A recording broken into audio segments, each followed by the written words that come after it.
Olá pessoal, tudo bem? Eu sou o pastor Giovanni, graça e paz de Jesus sobre a tua vida e sobre o teu coração. Hoje nós vamos falar sobre o jejum, um tema muito importante dentre as disciplinas espirituais. Existem várias disciplinas espirituais, dentre elas a oração, nós já fizemos vários vídeos que falam sobre isso, a meditação na palavra, ou a reflexão, a leitura da palavra de Deus seria uma outra, a comunhão com os irmãos é outra disciplina espiritual, a adoração e embutida a ela o louvor, ações de graça diante do Senhor é outra, e o serviço aos crentes e o serviço ao mundo é muito importante também, como uma das disciplinas espirituais. Mas dentre elas existe uma disciplina de extrema importância para você que é cristão, para você que leva Deus a sério, para você que realmente quer se aprofundar na intimidade com Deus. Dentre elas está o jejum e a importância do jejum para o cristão. Então, se você ainda não faz parte do nosso canal, clica aqui, se inscreva no nosso canal, dá um joinha no final, faça os seus comentários e entre nas nossas redes sociais. Ali você tem como nos conhecer, se aproximar de nós, os nossos sites, blogs, Instagram, Facebook, tem tudo ali, e-mail para você entrar em contato conosco e também como você exercer generosidade e semear nesse ministério. Louvado seja o nome do Senhor. Então, o que nós podemos falar sobre o jejum, querido? Em primeiro lugar, nós precisamos entender que a Bíblia mostra claramente que definitivamente há um elo entre a oração e o jejum. São duas disciplinas que caminham lado a lado, como se fossem irmãs gêmeas, A oração e jejum. Apesar de serem diferentes, caminham lado a lado. E o verdadeiro jejum é uma oração intensificada diante de Deus. Então há coisas que se realizam por meio de oração com jejum, que nem sempre podem ser realizadas somente pela oração. O próprio Jesus nos diz isso, e é o texto-chave que nós vamos usar hoje, Mateus 17, 21, quando a palavra de Deus diz: mas esta casta, está se referindo a um agrupamento de demônios, não se espelhe, senão por meio de oração e jejum. Então, primeira pergunta que surge quando nós pensamos sobre o jejum: quais são alguns exemplos bíblicos de jejum? É a primeira pergunta que nós queremos responder. E o primeiro deles é o jejum de Moisés, relatado em Êxodo 24, 17, e também, uma segunda vez, relatado em Deuteronômio 9, de 9 a 25, onde a Bíblia Sagrada diz que Moisés ficou durante 40 dias jejuando diante de Deus. Também temos o episódio de Elias, que também ficou durante 40 dias jejuando em 1 Reis 19.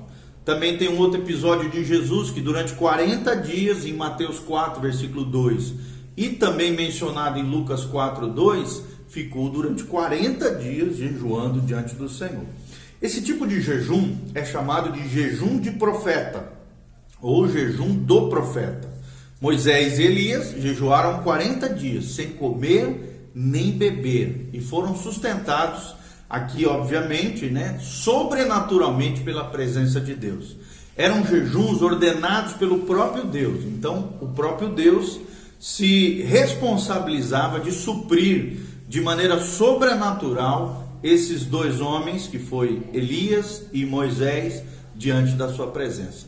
Claro que nós não devemos aqui tentar imitá-los, a não ser que realmente recebamos da parte de Deus uma direção direta, uma orientação verdadeira, guiada pelo próprio Deus. Sendo vontade de Deus, obviamente Deus irá nos respaldar, até porque biologicamente são jejuns bem complicados, Mas é possível, a Bíblia relata, está ali o exemplo de Elias, de Jesus e de Moisés. Um outro jejum mencionado na Bíblia é o jejum de Daniel, que perdurou durante 21 dias, ou 3 semanas de 7 dias, totalizando 21 dias. Está lá relatado em Daniel 10, de 1 a 3. E também tem o jejum de Davi, que foi por 7 dias, uma semana, conforme nós lemos em 2 Samuel, capítulo 12. Então, temos aqui pelo menos 5 exemplos bíblicos de jejum, da prática do jejum. Paulo também fazia muito isso, os apóstolos também, logo depois da ascensão de Cristo, fizeram isso. A igreja primitiva fazia isso, mas também o Antigo Testamento tem vários episódios onde se menciona esses exemplos bíblicos de jejum. Segunda pergunta que nós tentamos responder aqui: quais são alguns outros jejuns na Bíblia? Quais são alguns outros jejuns na Bíblia? E o primeiro que nós vamos destacar aqui é que Israel celebrava um dia de jejum. Especialmente era conhecido como dia da expiação, dia do jejum. Está lá mencionado em Números 29, versículo 7. Atos também, 27, 9, traz uma referência. E esse era um dia em que os israelitas, o povo judeu, afligia a própria alma através de um jejum diante do Senhor. Nós temos um outro relato bíblico que Esther jejuou por 3 dias e 3 noites, não comendo e nem bebendo. Está lá relatado em Esther, capítulo 4, de 1 a 17. Até porque ela queria entrar na presença do rei, e nós sabemos que ela se preparou para isso diante do Senhor, para ser um instrumento de Deus, para prover, né, um livramento grandioso do Senhor diante do rei Assuero, ali na sua época, mencionado no livro de Esther, tá bom? Ela ficou durante 3 dias e 3 noites jejuando diante de Deus. Paulo também jejuou 3 dias, está mencionado lá em Atos 9, 9. Logo ali, o seu encontro na estrada de Damasco, a Bíblia diz, ele ficou cego, quando resplandeceu Cristo ali, a luz de Cristo na estrada de Damasco, e até que ele fosse liberto daquelas escamas que o cegavam, né? Por Ananias, o grande profeta ali, Ananias, que impôs as mãos sobre eles e os seus olhos então voltaram a ver. A Bíblia relata ali que ele jejuou 3 dias e teve experiências sobrenaturais ali com o Senhor Jesus. Também Paulo jejuava de maneira seguida, né? Está relatado em 2 Coríntios 11, 27. E a igreja de Antioquia também jejuou para buscar um direcionamento, uma guiança de Deus com relação às escolhas dos ministros, dos missionários. Está relatado também lá em Atos 13, versículo 2. Uma terceira pergunta que nós tentamos responder aqui: pode haver motivação errada para jejuar? Talvez uma pergunta que esteja aí no seu coração.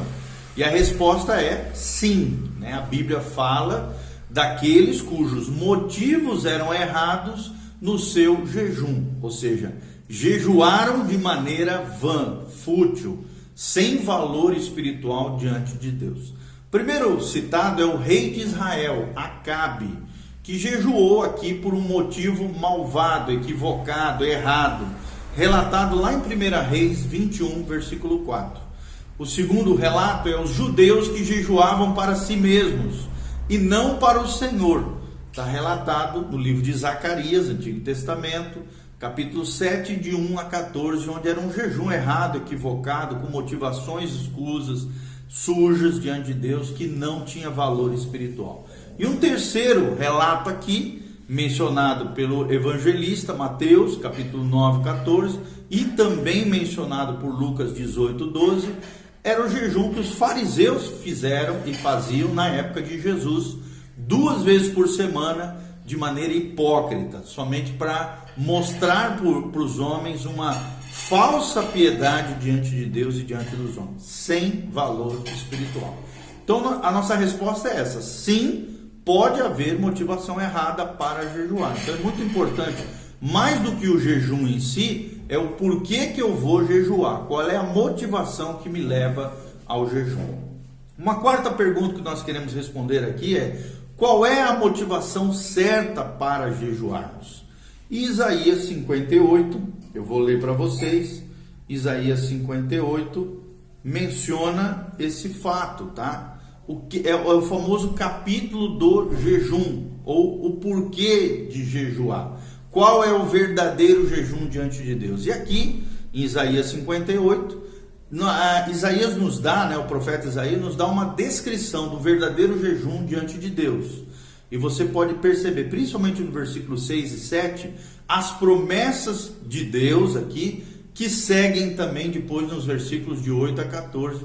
Este capítulo inteiro mostra a real motivação, a motivação certa para o verdadeiro jejum, tá bom? Isaías 68. Olha o que diz a partir do versículo 6. Porventura, não é este o jejum que escolhi? que soltes as ligaduras da impiedade, que desfaças as ataduras da servidão, que deixes livres os oprimidos e despedaces todo o jugo, que porventura não é também que repartas o teu pão com o faminto, que recolhas em casa os pobres desabrigados, se vires o nu, o cubras, e não te escondas do teu semelhante? E aí vem o resultado, a recompensa do verdadeiro jejum, com uma verdadeira ação de generosidade, de misericórdia, de compaixão, com aquele que está sofrendo. Versículo 8 diz: então romperá a tua luz como a alva, a tua cura brotará sem detença, sem impedimento aqui, a tua justiça irá diante de ti, e a glória do Senhor será a tua retaguarda. Então clamarás ao Senhor e ele te responderá, gritarás por socorro e ele dirá: eis-me aqui.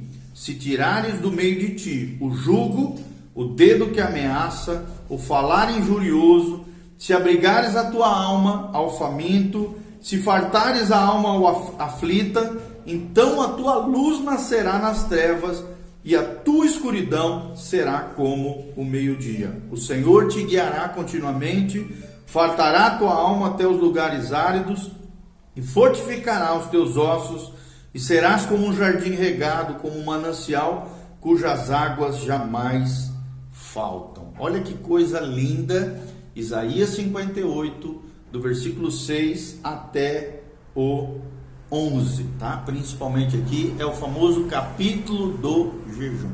Então nós vemos aqui a descrição do verdadeiro jejum, a partir do versículo 6, né, e 7 principalmente, e depois as promessas de Deus que seguem aqueles que tiveram uma motivação correta, certa, diante do próprio jejum, tá bom? Uma outra pergunta surge aqui: como é que nós devemos jejuar? E a primeira resposta que nós trazemos para você que está aprendendo sobre o jejum é que devemos jejuar para o Senhor e não diante dos homens, para aparecer para os homens. Nós não podemos ser como os fariseus que desfiguravam seus rostos, né?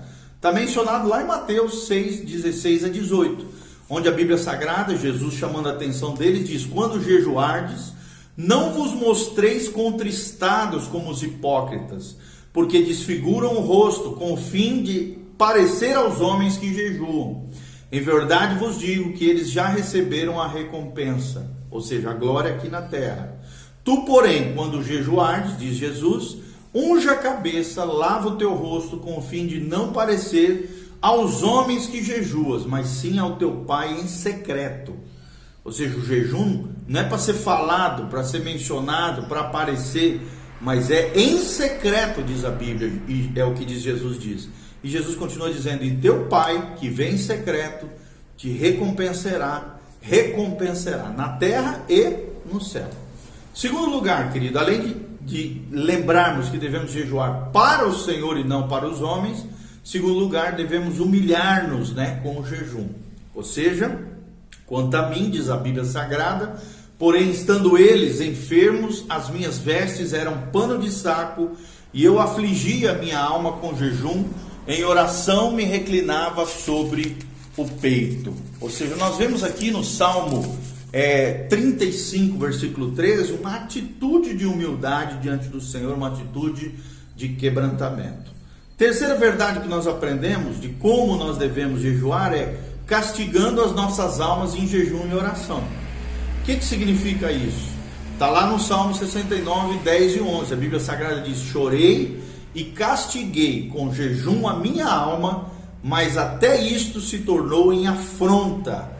Pus por vestido um saco e me fiz um provérbio para eles. Ou seja, o próprio jejum é uma forma de nós castigarmos a nossa alma, de nos quebrantarmos diante do Senhor, de nos humilharmos diante de Deus e gerarmos esse processo de quebrantamento na presença do Senhor. Quarta resposta que nós trazemos é que devemos ter uma motivação pura no jejum. E nós já falamos, né, lá baseados em Isaías 58, 6 e 7. É esse jejum que Deus espera de nós. Um jejum com atitudes corretas, com ações corretas, com uma vida coerente com aquilo que eu estou me consagrando diante de Deus. E por último, jejum e oração não devem ser usados como uma espécie de obras para ganharmos algo de Deus, uma espécie de barganha com Deus, mas sim para nos alinharmos com a sua palavra e com a sua vontade. Ou seja, para o crente que não pode fazer um jejum, por exemplo, prolongado demais, seria bom jejuar 1 ou 2 refeições no dia, né? Quando puder, e devotar esse tempo, trocar esse tempo onde você estaria se alimentando por oração intensa, como nós falamos. E aconselharmos, é claro, bebermos bastante água durante esse jejum, para que haja uma purificação biológica do nosso organismo e uma limpeza tanto corporal quanto espiritual. E é indispensável orarmos para que então possamos receber o beneplácito, né, o benefício pleno que Deus intentou dar-nos, ou o objetivo de Deus com relação ao próprio jejum. Sexta perguntinha que nós queremos responder é: quando devemos jejuar? Quando é que nós devemos jejuar? É a sexta pergunta que nós queremos responder aqui. E a primeira resposta é quando o Espírito de Deus nos direcionar, nos dirigir a isto. Está lá em Lucas 4, de 1 a 2. Segundo lugar, segunda resposta é quando individualmente sabemos ou reconhecemos que precisamos disso, que é necessidade nossa fazermos isso. Está lá em Mateus 6, 16 a 18. E em terceiro lugar é quando a igreja inteira é chamada então numa convocação solene, em ocasiões especiais, para um jejum diante de Deus. Está lá um exemplo bíblico disso, é Joel 1,14 e Joel 2, 15 e 16. A sétima pergunta que nós queremos responder aqui é: quais foram alguns dos resultados do jejum nos tempos bíblicos?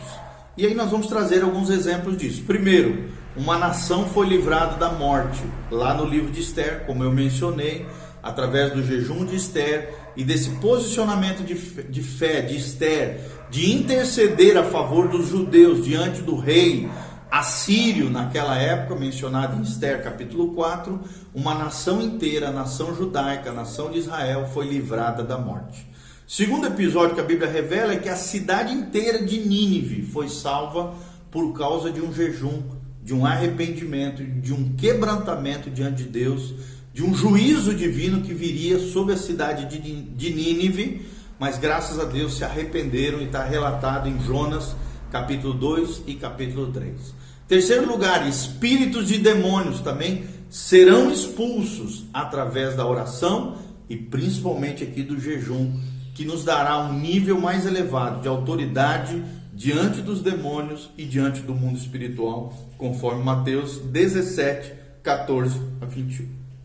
Quarta resposta: quais foram alguns dos resultados do jejum nos tempos bíblicos? É que os presbíteros foram levantados, pastores, a liderança local foi ordenada através de jejum da igreja local, mencionado lá em Atos 14, 23. Em Atos 14, 23, nós vemos aqui presbíteros sendo ordenados. Deixa eu ler para vocês, eu acho que isso aqui é importante. Atos 14, 23. Olha o que diz a Bíblia Sagrada: e promovendo-lhes em cada igreja a eleição de presbíteros, depois de orar com jejuns, os encomendaram ao Senhor em quem havia crido.